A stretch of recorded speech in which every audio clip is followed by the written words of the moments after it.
Hello friends, welcome to Joshna Medical Education. I hope you all are doing well.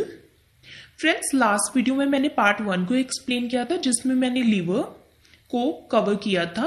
आज मैं part 2 को explain कर रही हूं जिसमें मैंने बाइल, बिलियरी ट्रैक और गोल ब्लैडर को एक्सप्लेन किया है। So let's start the video. Bile क्या होता है? लास्ट वीडियो में मैंने एक्सप्लेन किया था कि बाइल लीवर से प्रोड्यूस होता है। अब बाइल को हम डिटेल में पढ़ेंगे। Bile is a yellow-green, thick, sticky fluid that helps with digestion. Bile एक yellow-green कलर का फ्लूइड होता है। ये थिक होता है, थोड़ा गाढ़ा होता है और स्टिकी, थोड़ा सा चिपचिपा फ्लूइड होता है जो कि फूड डाइजेशन में हेल्प करता है। अब ये फूड डाइजेशन में कैसे हेल्प करता है? Specifically it breaks down fats into fatty acids. ये मेनली फैट्स की डाइजेशन में हेल्प करता है। बाइल फैट्स को फैटी एसिड्स में कन्वर्ट करता है। अब फैटी एसिड्स क्या? Which can be taken into the body by the digestive tract. Fatty acids हमारी बॉडी में इजिली एब्जॉर्ब हो जाते हैं। सो बाइल फैट्स को इमल्सिफाई करता है, मीन्स फैट्स को फैटी एसिड्स में कन्वर्ट करता है और फैट्स को वाटर सोल्यूबल बनाता है जो कि हमारी बॉडी में इजिली एब्जॉर्ब हो जाते हैं। Next, in humans, bile is produced continuously by the liver and stored and concentrated in the gallbladder. Human में क्या होता है? Bile continuously produce होता रहता है लीवर से। प्रोडक्शन लीवर में होती है लेकिन स्टोरेज और कॉन्सेंट्रेशन जो है बाइल की वो गॉल ब्लैडर में होती है। गॉल ब्लैडर भी एक ऑर्गन है, डाइजेस्टिव सिस्टम का असेसरी ऑर्गन है। इसको भी मैंने लास्ट में एक्सप्लेन किया है। सो स्टोरेज और कॉन्सेंट्रेशन का मतलब है कि बाइल में से वाटर की एब्जॉर्प्शन और ज्यादा हो जाती है गॉल ब्लैडर की वॉल्स में। जब वाटर और एब्जॉर्ब हो जाता है और वाटर का अमाउंट और कम हो जाता है बाइल में, तो वो और कॉन्सेंट्रेटेड हो जाता है गॉल ब्लैडर में। सो स्टोरेज और कॉन्सेंट्रेशन गॉल ब्लैडर में होती है बाइल की, और प्रोडक्शन लीवर में होती है। Next, composition of bile. अब बाइल किन किन चीजों से बना हुआ है, उसमें क्या क्या प्रेजेंट होता है? Between 500 to 1000 ml of bile is secreted by the liver daily. 500 to 1000 ml of bile daily secrete होता है लीवर से। So this amount of bile is secreted by the liver daily. अब बाइल में क्या क्या होता है? Bile consist of water. Water का अमाउंट होता है बाइल में सबसे ज्यादा। देन आता है मिनरल सॉल्ट्स। मिनरल सॉल्ट्स जैसे कि सोडियम, पोटेशियम प्रेजेंट होता है बाइल में। एंड देन है म्यूकस। म्यूकस की वजह से बाइल थोड़ा सा स्टिकी रहता है, मतलब थोड़ा सा चिपचिपा है, इसीलिए म्यूकस है इसमें प्रेजेंट। देन है बिलिरुबिन। बिलिरुबिन एक बाइल पिगमेंट होता है जो कि बाइल को कलर प्रोवाइड करता है। सो ये एक पिगमेंट है। Then bile salts. Bile salts bile में प्रेजेंट होते हैं। इनका नाम है cholic acid, chenodeoxycholic acids. So ये बाइल सॉल्ट्स होते हैं। देन कोलेस्ट्रॉल भी इसमें प्रेजेंट होता है। So this was all about the composition of bile. Next, functions of bile. अब बाइल क्या क्या फंक्शन परफॉर्म करता है? सो बाइल फैट की डाइजेशन में हेल्प करता है। अब कैसे करता है? Bile salts helps in emulsification of fat, means fat को इमल्सिफाई कर देता है। इमल्सिफिकेशन क्या होता है कि जो हमारे फैट हैं, फैटी एसिड्स, कोलेस्ट्रॉल और कुछ फैट सोल्यूबल वाइटामिन्स जैसे कि vitamin A, D, E and के, जो कि फैट सोल्यूबल वाइटामिन है, वो वाटर में सोल्यूबल नहीं है। तो इन सबको बाइल वाटर सोल्यूबल फॉर्म में कन्वर्ट करता है, विच can be easily absorb through the intestinal wall. ठीक है। सो बाइल जो है फैटी एसिड्स, कोलेस्ट्रॉल और फैट सोल्यूबल वाइटामिन्स को वाटर सोल्यूबल फॉर्म में कन्वर्ट करता है ताकि ये इजिली हमारी इंटेस्टाइनल वॉल से एब्जॉर्ब हो सके। सो इसको हम बोलते हैं emulsification of fat. Next, enterohepatic circulation. Enterohepatic circulation क्या होता है? In the terminal ileum most of the bile salts are reabsorbed and return to the liver through the portal vein. क्या होता है जब बाइल लीवर से गॉल ब्लैडर में और फिर इंटेस्टाइन में आता है तो बहुत सारे बाइल सॉल्ट्स दोबारा से रीअब्सॉर्ब हो जाते हैं इंटेस्टाइन में। रीएब्जॉर्ब इसलिए हो जाते हैं क्योंकि बाइल जो है थोड़े अमाउंट में लीवर से बनता है और उस अमाउंट को ऐसे ही बरकरार रखने के लिए बाइल सॉल्ट्स दोबारा से रीएब्जॉर्ब हो जाते हैं इंटेस्टाइन से और लीवर में चले जाते हैं थ्रू द पोर्टल वेन के थ्रू दोबारा से लीवर में चले जाते हैं ताकि ये दोबारा से डाइजेशन में हेल्प करें और यही अमाउंट जो है लीवर में बना रहे। सो इसको बाइल सॉल्ट का दोबारा से एब्जॉर्ब होना लीवर में जाना इसको बोलते हैं एंटीरोहेपेटिक सर्कुलेशन। नेक्स्ट है एक्सक्रीशन ऑफ बिलीरुबिन। बिलीरुबिन क्या है? एक पिगमेंट है जो कि एरिथ्रोसाइट्स के टूटने से बनता है। हीमोलिसिस बोलते हैं उसको। एरिथ्रोसाइट्स होते हैं रेड ब्लड सेल्स, जब वो टूटते हैं, डिस्ट्रॉय होते हैं, तब उसके हीमोलिसिस से, हीमोलिसिस मतलब ब्लड हीमोग्लोबिन का टूटना, तो उससे बनता है बिलीरुबिन। और बिलीरुबिन एक पिगमेंट होता है जो कि कलर प्रोवाइड करता है। सो हीमोग्लोबिन मीन्स हीमोलिसिस है जो एरिथ्रोसाइट का टूटना है। वो कहाँ पर टूटते हैं? एरिथ्रोसाइट स्प्लीन में टूटते हैं, बोन मैरो में टूटते हैं और लीवर में टूटते हैं। सो जब एरिथ्रोसाइट टूटते हैं तो उससे हीमोग्लोबिन निकलता है। सो हीमोग्लोबिन जो है दो में फर्दर डिवाइड हो जाता है, एक हीम मॉलिक्यूल में और एक ग्लोबिन मॉलिक्यूल में। सो जो ग्लोबिन मॉलिक्यूल है वो प्रोटीन है, अमाइनो एसिड की फॉर्म में एज इट इज अब्सॉर्ब हो जाता है बॉडी में। अब हीमोग्लोबिन से निकलता है बिलीरुबिन पिगमेंट जो कि अनकॉन्जुगेटेड होता है। अनकॉन्जुगेटेड मतलब वो वाटर इनसोल्यूबल होता है, वाटर में अब्सॉर्ब नहीं हो सकता। अब ये बिलीरुबिन लीवर में जाता है एल्बुमिन से बाइंड होकर। लीवर में एल्बुमिन से बाइंड होकर बिलीरुबिन कॉन्जुगेटेड फॉर्म में कन्वर्ट हो जाता है। कॉन्जुगेटेड फॉर्म में कैसे कन्वर्ट होता है? जो बिलीरुबिन है ग्लूकुरोनिक एसिड के साथ कंबाइन हो जाता है।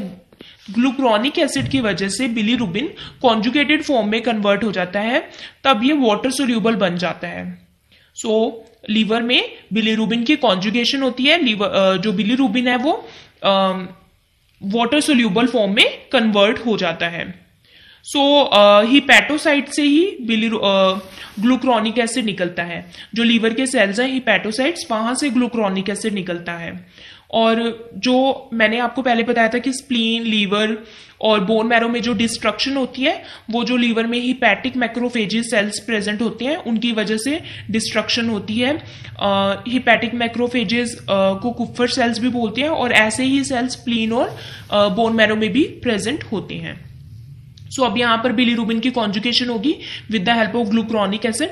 फिर बिलीरुबिन इंटेस्टाइन में जाता है बाइल डक्ट के थ्रू और इंटेस्टाइन से वो फीसिस में निकल जाता है, मीन स्टूल में एक्सक्रीट हो जाता है, तब हम उसको बोलते हैं स्टर्कोबिलिन। फीसिस में इंटेस्टाइन में माइक्रोब्स प्रेजेंट होते हैं, माइक्रोब्स की हेल्प से वो स्टर्कोबिलिन में कन्वर्ट हो जाता है और स्टर्कोबिलिन ही फीसिस को स्मेल देता है। जो फीसिस में से स्मेल आती है स्ट्रॉन्ग, वो स्टर्कोबिलिन की वजह से ही आती है और फीसिस का कलर भी स्टर्कोबिलिन की वजह से ही होता है। देन ये देखो इंटेस्टाइन से दोबारा से कुछ बाइल सॉल्ट रीअब्सॉर्ब हो जाते हैं जिसको हम बोलते हैं एंटीरोहेपेटिक सर्कुलेशन पोर्टल वेन के थ्रू। देन लीवर से ही जब किडनी में बिलीरुबिन जाता है तो किडनी में ये एक्सक्रीट होता है यूरोबिलिनोजन की तरह, यूरोबिलिनोजन में कन्वर्ट हो जाता है और वहां से ये इन द यूरिन ये एक्सक्रीट हो जाता है बिलीरुबिन और यूरिन को कलर भी प्रोवाइड करता है बिलीरुबिन। सो ये था एक्सक्रीशन ऑफ बिलीरुबिन, कैसे कैसे बिलीरुबिन एक्सक्रीट होता है बॉडी से। नेक्स्ट है बिलियरी ट्रैक। बिलियरी ट्रैक क्या होता है? कैसे कैसे बाइल लीवर से प्रोड्यूस होता है, फिर गॉल ब्लैडर में जाता है और कैसे ये इंटेस्टाइन में पहुंचता है, ये है उसका बिलियरी ट्रैक। मीन्स उसका रास्ता क्या है जाने का। देन है सबसे पहले right and left hepatic duct. Diagram में देखिए ये है लीवर से आ रही है जो राइट हिपैटिक डक्ट और ये लेफ्ट हिपैटिक डक्ट। सबसे पहले ये दोनों डक्ट्स आती हैं, देन ये ज्वाइन होती हैं और बनाती हैं common hepatic duct. Common hepatic duct और यहां से गॉल ब्लैडर से निकलती है सिस्टिक डक्ट। सिस्टिक डक्ट और कॉमन हिपैटिक डक्ट दोनों ज्वाइन होती हैं और फिर बनाती हैं common bile duct. Common bile duct 7.5 centimetres की होती है। यहां से पैंक्रियास से पैंक्रिएटिक डक्ट आती है। कॉमन बाइल डक्ट और पैंक्रिएटिक डक्ट दोनों कहां ओपन होती हैं? Open into the duodenum. जो डियोडेनम है वो स्मॉल इंटेस्टाइन का पोर्शन है, वहां पर जाकर ये ओपन होती है। एट द हिपैटोपैंक्रिएटिक एम्प्यूला, जहां पर ये ओपन होती है इसको बोलते हैं हिपैटोपैंक्रिएटिक एम्प्यूला या फिर बोलते हैं एम्प्यूला ओवेटर या फिर बोलते हैं स्फिंक्चर ऑफ ऑडी। अब यहां पर कुछ स्फिंक्चर्स होते हैं। स्फिंक्चर वो होते हैं जो इसकी ओपनिंग और क्लोजिंग को रेगुलेट करते हैं। So this was all about the biliary track. ये बहुत ही सिंपल था, आई होप ये आपको समझ आ गया हो। एंड कॉमन बाइल डक्ट का इसका लेंथ दिया हुआ है, ये 7.5 सेंटीमीटर की होती है। देन नेक्स्ट ऑर्गन है गॉल ब्लैडर। गॉल ब्लैडर क्या होता है? Pear shaped sac attach to the posterior surface of the liver by the connective tissue. Pear shape का होता है गॉल ब्लैडर, एक नाशपति की शेप का होता है और लीवर के पोस्टीरियर सरफेस पर अटैच होता है, मतलब फ्रंट नहीं बैक साइड पर लीवर के ये अटैच है with the help of connective tissues. इसके 3 पार्ट्स होते हैं। फर्स्ट पार्ट है fundus, a body and neck. Fundus diagram में देखिए, फंडस ये वाला पार्ट है नीचे वाला, एक्सपेंडेड एंड, मतलब ये थोड़ा सा एक्सपेंडेड फॉर्म में होता है, फैला हुआ एंड है, इसको बोलते हैं फंडस। इसमें पूरे में बाइल स्टोर हुआ है।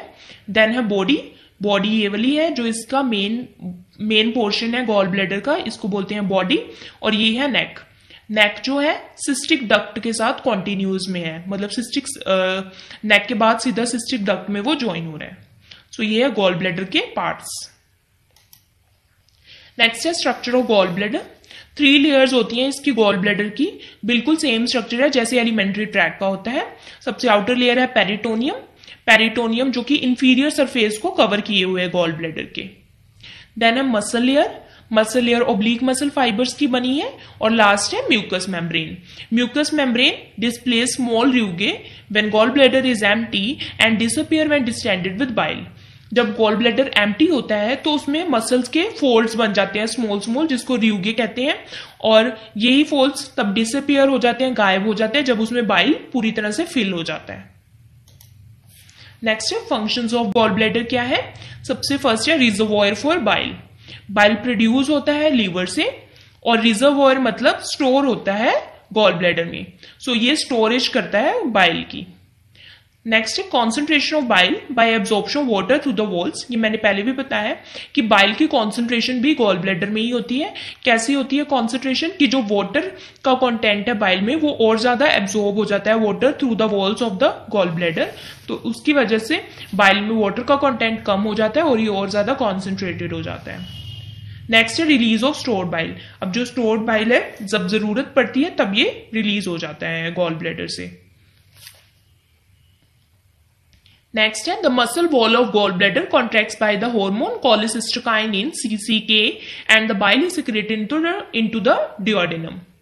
जब जरूरत होती है बाइल की तब हार्मोन सिक्रीट होता है कोलेसिस्टोकाइनिन, और ये कोलेसिस्टोकाइनिन गॉल ब्लैडर की मसल वॉल को कॉन्ट्रैक्ट करता है, जिसकी वजह से बाइल सिक्रीट हो जाता है डिओडेनम में। And this is the end of the video. Thank you for watching. अगर आपको ये वीडियो समझ में आई हो सो प्लीज लाइक, सब्सक्राइब।